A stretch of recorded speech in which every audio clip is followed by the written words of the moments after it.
유다서 1절, 2절을 가지고 믿으면 지킨다라는 제목으로 하나님의 말씀을 듣겠습니다. 오늘 유다서의 저자는 야고보의 형제이면서 우리 주 예수 그리스도의 형제 중에 하나인 유다입니다. 마가복음 6장 3절에 보면 이 사람이 마리아의 아들 목수가 아니냐? 야고보와 요셉과 누가 나와요?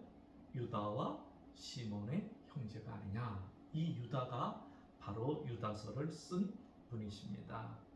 그러면서 유다는 다른 형제들과 마찬가지로 주님께서 사역하시던 공생의 기간에는 예수 그리스도를 믿지 않았습니다.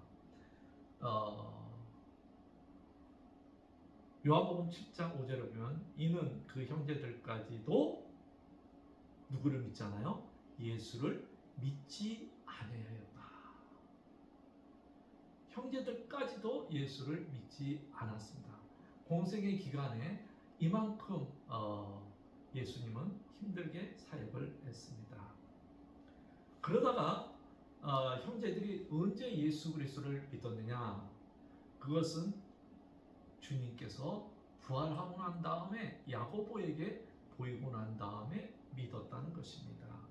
그래서 고린도전서 15장 10절에 보면 그 후에 야고보에게 보이셨으니 그 후에 모든 사도에게와 이렇게 하면서 이제 유다가 그의 형제 야고보의 그 부활하신 예수를 믿고 믿는 것을 기점으로 모든 형제들이 예수 그리스도를 믿었고 특별히 야고보님은 예루살렘의 장로님이 되어서 지도자가 되었고 유다도 초대교회 지도자 중에 한 분이 됐습니다.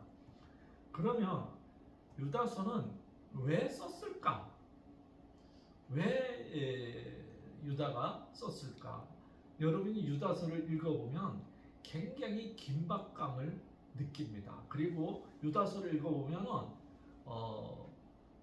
저는 이제 군대를 안 갔다 여기서 군대 갔다 온 사람 한 번밖에 없지만 군대 가면은 늘 5분 대기조라는 게 있어요. 늘 이제 긴장을 하듯이 유다서를 읽어보면 믿음에 대해서 5분 대기조야.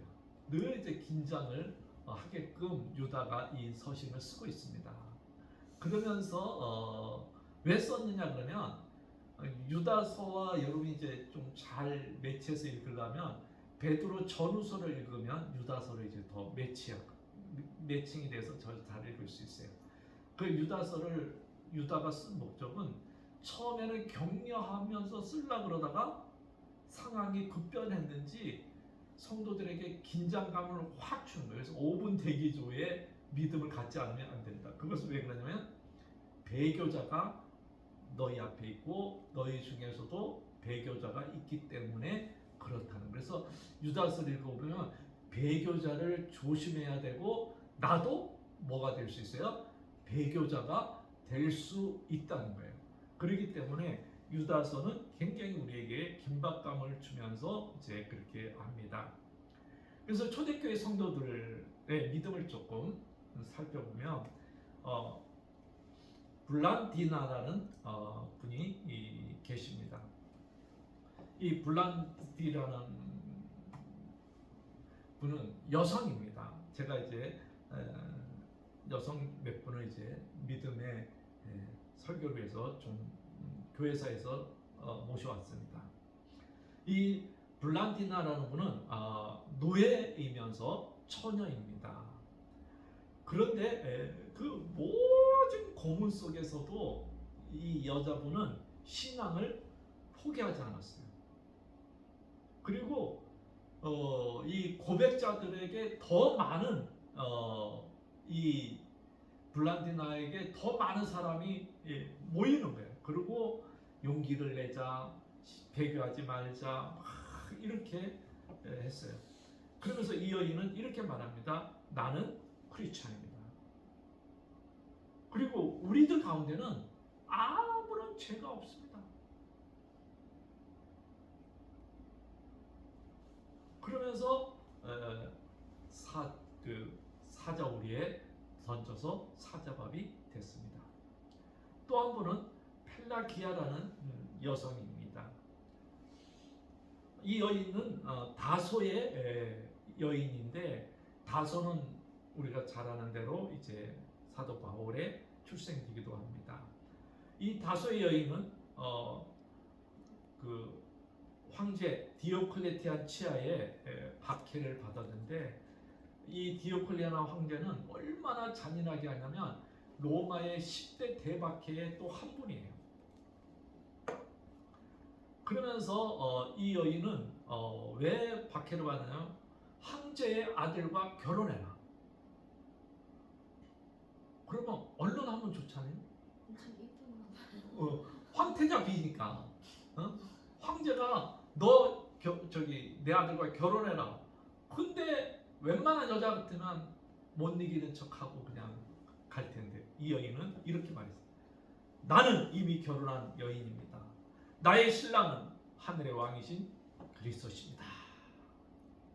당신은 나에게 잠시 동안 세속적인 황후의 관을 씌울 수 있을 것입니다. 하지만 하늘나라의 왕이신 나의 주님은 나를 위해 영원하고 영광스러운 관을 준비했습니다. 그러면서 참 얼마나 멋집니까? 첫째는 믿음의 관입니다. 그 이유는 내가 내 마음을 다하여 참된 하나님을 믿었기 때문에 믿음의 관을 준비했다. 둘째는 순결의 관이다. 그 이유는 나 자신이 순결하게 처녀로 그분에게 드렸기 때문이다. 세 번째는 무슨 관이냐? 순교관이다. 왜? 나는 그분을 위해 모든 고난을 받았기 때문에 그분이 나를 사랑하심으로 나의 영혼을 드리시. 우리 좀 전에 들은 게 내 영혼, 내 생명 주님께 드리듯이 그러듯이 나의 영혼을 드리. 그러니까 황제가 화가 나가지고, 우리가 여기 좀 전에 보면 이게 이제 천동으로 만든 거예요. 천동으로 만든 거기에 이 불을 데펴가지고 여기다 그냥 태워서 죽여라.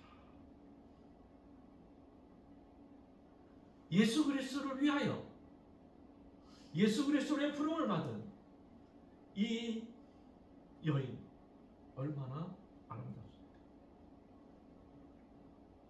또 한 분은 페페투아라는 분인데, 이 페페투아는 어린아이를 둔 26세의 젊은 부인입니다.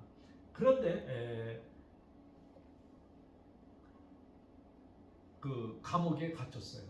그 아버지가 면회 와가지고, 야, 아들을 생각해야지, 어째 그러냐, 야, 그냥 이렇게 조금 믿음의 절개를 쳐버려라. 그런데 뭐 고문으로 막 피가 줄줄 흐르는데도, 야, 그러니까 아버지 마음이 얼마나 찢어져요. 달래도 나는 예수 그리스도를 배반할 수 없습니다. 그러면서 이 여인은 이렇게 고백했어요. 내가 지금 겪는 고난을 나도 겪습니다. 그러나 그 후에 내 속에 나를 위해 고난받은 다른 분이 계시기 때문에 계시가 될 것입니다. 즉 나만 고난받는 게 아니라 내 속에 예수 그리스도로 고난받고, 또 이 고난이 먼 훗날 다른 사람에게도 영광이 된다는. 그래서 이제 맹수 앞에 이제 던져 쳤습니다. 근데 너무 신기한 거는 맹수가 이 페페투아의 이 주위를 맹돌뿐 잡아먹지를 않는 거예요. 그러니까 이제 할 수 없이 사형 집행장이 칼로 이렇게 해서 목을 쳤습니다. 그 다음에 포타미아이아나라는 이분도 이제 처녀인데, 이분은 그 어머니와 함께 뜨거운 물 속에 이제 삶아서 죽습니다. 여러분, 뜨거운 물에 조금만 손대도 얼마나 고통스러워요. 근데 뜨거운 물 속에 그냥 집어넣어서 그냥 이 모녀가 죽는 거예요. 그 집행했던 군인 중에 한 사람이 이 장군인인데, 바실리데스라는 분이 너무 감동받아서 예수를 믿고, 이분도 이제 또 참수를 당했다는 전설이 있습니다. 그 다음에 안디옥에 또 한 여인이 있는데 이분은 그 좀 이런 말하면 좀 그렇지만은 댄서 출신이에요. 창녕 출신인데 그 어느 날 그 유명한 그 순교자 교회인 율리아누스 교회에 그 지나가는데 그 당시 유명한 설교자 논누스라는 분이 그 설교를 했어요. 근데 지나가다가 그 설교를 들은 거예요. 그리고 이분이 예수를 믿었어요. 그러면서 이분은 댄서이면서 창녀인데 얼마나 예쁜지 돈을 너무 많이 벌었어요. 엄청난 돈을 많이 벌었어요. 그러면서 예수를 믿고 난 다음에 이제 자기의 모든 돈을 그 주교에게 주면서 이것을 가지고 부자시오. 자기 전 재산을 다 줬어요. 그랬더니 주교가 이것을 널리 분산시켜 죄로 얻은 이 부가 의의 부가 되게 하라. 그러면서 이 여인은 말합니다. 죄인이시여 거룩하신 아버지시여 저에게 자비를 베푸소서 나에게 세례를 주고 회개를 가르쳐 주소서. 나는 불의의 바다로 멸망의 신연이요 마귀의 그물과 무기입니다. 그러면서 이제 이 여인은 댄서 창녀를 그만두고 남성으로 변장해가지고 빨리 가가지고 살았어요. 사람들이 다 죽기 전까지 다 남자인 줄 알고 그 정도로 복음을 위해서 끝까지 지켰어요. 그래서 초대교회는 이렇게 성도들에게 그 삶을 이렇게 했습니다. 디오게네투스 서신이라는 건데 무명으로 썼습니다. 아마 디오게네투스에게 보낸 편지 같습니다. 혹시 보이시면 같이 한번 읽어보겠습니다. 그리스도인들은 자기들의 고향에서 살았다. 여러 가지 점에 있어서 시민의 자격을 가지고 살았다. 그러면서도 한편 여러 가지 점에 있어서 외국인과 같은 대우를 받았다. 곧 그들에게는 외국도 다 고국이었으며 고국도 또한 외국과 다름없었다. 저들은 육신에 있어서 생활하나 육신을 따라 살았던 것이 아니다. 곧 그들은 지상에서 살기는 하였으나 천국 시민으로서의 생활을 체험하였던 것이다. 이들은 제정된 법률에 순종하였다. 그러나 그들의 사생활에 있어서는 그 법률을 압도하였다. 그들은 모든 사람을 사랑하고 박해를 받으며 가진 것은 없으나 풍족을 느끼고 부끄러움을 당하나 수욕 가운데에서 영광을 받으며 벌을 받으면서 생명에 이르는 것을 기뻐하는 사람들이다. 벌을 받으면서도 순교하면서도 생명에 이르는 것을 기뻐했어요. 내가 그리스도로 위해서 수욕받는 것을 영광으로 여겼어요. 그래서 유다는 우리에게 이렇게 자기의 첫 서신을 우리에게 말하는 거예요. 예수 그리스도의 종이요 야고보의 형제인 유다는 부르심을 받은 자. 너가 하나님을 위해서 부르심을 받았느냐? 곧 하나님 아버지 안에서 하나님의 사랑을 얻었느냐? 그러면 네가 할 일이 하나 있다. 예수 그리스도를 위하여, 예수 그리스도를 위하여 지킴을 받으라. 무엇을 지킬까요? 믿음을 지키라는 거예요. 여러분, 우리의 믿음은 때로는 반석처럼 단단할 때도 있지만 우리의 믿음은 바람에 의해서, 풍파에 의해서, 고난에 의해서 모래 위에 세운 것처럼 허물어질 때가 많이 있다는 거죠.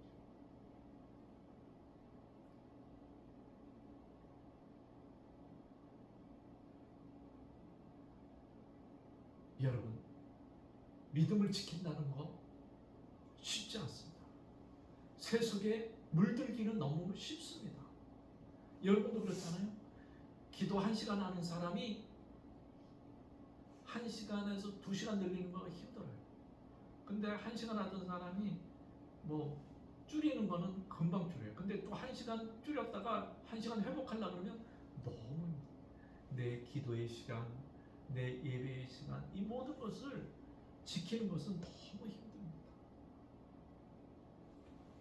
그래서 배교가 일어나기 시작한 거죠. 여러분, 배교가 밖에로부터 오기도 하지만은 내 마음속의 배교는 사소한 것에부터 시작이 돼요. 세속의 조그만 것이 내 영혼과 내 마음에 마귀가 슬쩍 씨를 뿌려놓으면 그것이 스물스물 자라서 예수 그리스도는 보이지 않고 자꾸 세상 것이 자꾸 눈에 들어오는 거예요. 안 들어왔던 게 자꾸 들어오는 거예요. 저도 그래요. 그래서 내가 자꾸 믿음대로 살아야지, 성경대로 살아야지, 주의 뜻대로 살아야지 그러면서도 자꾸 눈은 엉뚱한 데 가 있는 거예요. 믿음의 주여 온전케 하신 예수 그리스도를 받아봐야 되는데 자꾸 내 눈은 처음에는 곁눈질만 합니다. 그러다가 고개가 살짝 돌아. 그러다가 이제 완전히 돌아가요. 그러면 이제 죄의 유혹에서 무너지기 시작. 즉 믿음의 배교가 일어나기 시작합니다. 오늘날 얼마나 많은 크리스천들이 교회 다니면서 영적으로 방황하고 있는 것은 그들의 믿음의 배교를 했기 때문에 그렇다는 거죠. 그래서 사도 바울은 자기가 이렇게 말했습니다. 나는 선한 싸움을 싸우고 나의 달려갈 길을 마치고 무엇을 지켰다고요? 믿음을 지켰다. 사도 바울 같은 분도 믿음 지키기가 힘들었던 거예요. 그러니까 나는 믿음을 지켰다 라고 예배합니다. 믿음을 지킨 자만이 면류관을 바라볼 수 있고 믿음을 지킨 자만이 하나님의 영광을 볼 수 있는 거예요. 여러분, 정말 믿음은 지키기가 힘들어요.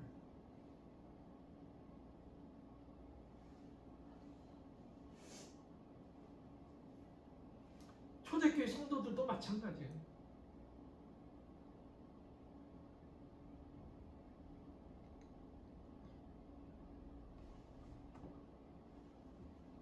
여러분, 데마라는 사람을 알 겁니다. 빌레몬서에 보면 이렇게 되어 있습니다. 또한 나의 동역자, 보세요. 또한 나의 동역자 마가 아리스토고 누가 있어요? 데마. 누가? 이 4인방이 사도 바울의 동역자였어요. 누구의 동역자? 바울의 동역자예요. 또 보세요. 골로새서에는 이렇게 했어요. 사랑받는 의사 누가와 또 뭐예요? 데마가 너에게 문안하노라. 이처럼 사도 바울 곁에서 사도 누가와 더불어 진짜 보아스와 야긴처럼 그러한 사람이었어요. 근데 이분에게 마귀가 씨앗을 하나 뿌렸는데 세상을 사랑할 수 있는 마음을 준 거예요. 그랬더니 디모데후서 4장 10절에 뭐라 그래요? 한번 읽어봅시다. 대만은 이 세상을 사랑하여 나를 버리고 누구를 사랑했어요? 이 세상을 사랑하여. 사랑했어요. 그러고 나니까 뭐야? 누구를 버려요? 돈도 안 나오고 옆에서 평생 고생만 하는 바울을 버린 거예요. 그래서 데살로니가로 가요. 여러분, 믿음 좋다고 바울 곁에 동역자였습니다. 바울이 얼마나 자랑스러우면 나의 동역자라고 성경에 기록했겠어요. 얼마나 많은 사람이 옆에 있었겠어요. 근데 이 세상을 사랑하는 마음에 어느 순간에 이런 것들이 솟아납니다. 저의 마음에도 가끔 그런 게 있어요. 그게 나쁜 건 아니지만 그보다 더 중요한 예수 그리스도를 더 생각해야 하는데 어떨 때는 그런 것들 때문에 그리스도를 사랑하고 주님을 사랑하고 주님께서 나에게 주신 은총을 조금 감소시킬 때가 있다. 그래서 성경만 아니라 초대교회 이 성도들에게 그 믿음을 잃어버리는 경우가 있는데 이 사람을 렙수스라 그럽니다. 렙수스. 뭐 처음에는 막 믿음으로 출발했어요. 근데 너무 박해와 고난이 크니까는 이제 믿음을 저버리는 거예요. 그래서 제단에 절을 하고 또 우상 숭배하고 감옥에 갇히고 법정에 갇히고 막 이렇게 하기 전에 나 예수 안 믿습니다. 나 예수 안 믿습니다. 나 컨페션 고백자 아닙니다. 막 이렇게 이런 사람들이 초대교회도 많이 일어났어요. 왜? 박해가 너무 기니까 연단이 너무 기니까 이렇게 되는 거예요. 여러분, 우리는 이 시대에 렙수스가 돼서는 안 됩니다. 믿음을 지키는 여러분이 될 수 있기를 바랍니다. 예수 그리스도를 믿습니까? 하나님을 믿습니까? 여러분의 믿음을 지키십시오. 히브리 기자는 우리에게 말합니다. 그러므로 우리가 들은 것에 더욱 유념하여 우리가 흘러 떠내려가지 않도록 함이 마땅하다. 여러분의 진리가 떠내려가지 않도록 주의할 수 있기를 바랍니다. 여러분, 신명기에 보면 이런 말씀이 있습니다. 저도 설교 준비하면서 이 말씀을 발견하고 참 감동을 먹었습니다. 한번 읽어볼까요? 오묘한 일은 우리 하나님께 우리의 하나님 여호와께 속하였거니와. 여러분과 저는 누구에게 속했어요? 오묘하신 하나님께 속해 있는 사람인 줄 믿습니다. 여러분, 이 오묘하다는 말은 신명기에만 있는 게 아니라 저와 여러분의 인생의 섭리에 모든 것들이 포함되는 단어예요. 그래서 어느 저와 여러분에게 정말 믿음으로 지키며 하나님의 오묘한 것들이 나타나서 그 축복이 있는 줄 믿습니다. 그렇기 때문에 여러분, 오묘한 일은 우리가 누구에게 속했어요? 우리 하나님 여호와께 속해 있는 줄 믿습니다. 여러분이 하나님께 속했습니까? 믿음을 지킬 줄 믿습니다. 하나님 예수 그리스도께 속했습니까? 여러분의 믿음을 지킬 줄 믿습니다. 어떤 세상의 유혹 속에서도 세상의 박해 속에서도 믿음을 잃어버리지 않고 믿음을 지킬 수 있기를 바랍니다. 고린도 전서 16장 13절에 사도는 우리에게 이렇게 권면하고 있습니다. 깨어 믿음에 굳게 서서 남자답게 강건하라. 깨어 믿음에 굳게 서라고 말합니다. 깨어있지 않으면 우리의 믿음은 안 됩니다. 깨어있지 않으면 우리의 믿음은 허물어집니다. 깨어있지 않으면 우리의 믿음을 가지고 복음을, 예수 그리스도를 위한 나의 충성심을 지킬 수가 없습니다. 여러분, 지킬 수 있는 저와 여러분이 될 수 있기를 바랍니다. 믿음으로 지킵시다. 그래서 유다가 우리에게 준 이 권면을 이 시대에 저와 여러분이 재현하고 지킬 수 있는 저와 여러분이 되기를 주님의 이름으로 축복을 드립니다. 할렐루야.